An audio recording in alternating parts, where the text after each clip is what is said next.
All right, so this is going to be a ring dip and some scales for said ring dip. So a ring dip is basically doing a dip on the ring. So you go up to the top of a lockout position, go all the way down till the shoulder's below the elbow, then lock back out in a lockout position. Lockout position means the elbow is locked out, and ideally you turn the hand out a little bit at the top. So you hit that top position and get a little bit of a turnout. Is that always possible for everyone?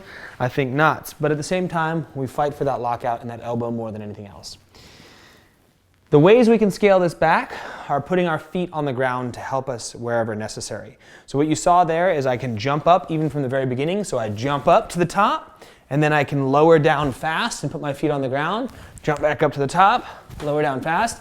The thing that doesn't change is the actual range of the ring dip. I still go all the way down, still go all the way to the top. Range is super, super important.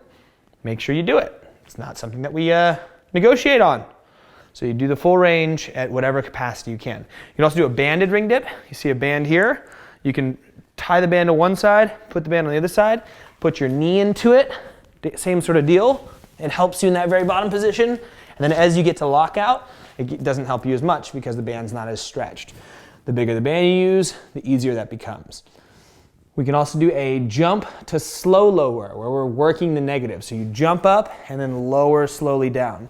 When you do this, lower as far as you can, nice and slow, and understand that we don't want to do those in super, super high volume because it's what's called eccentric loading. We can do some damage to the body, more so than we can recover from well, heading towards something like rhabdomyolysis. So just make sure that we're doing them in small quantities if we're doing the negatives, and the other ones we can kind of use for more Metcon workouts that have higher volume, something like a banded ring dip or something like a jumping ring dip where you're moving through them a little bit quicker than anything else.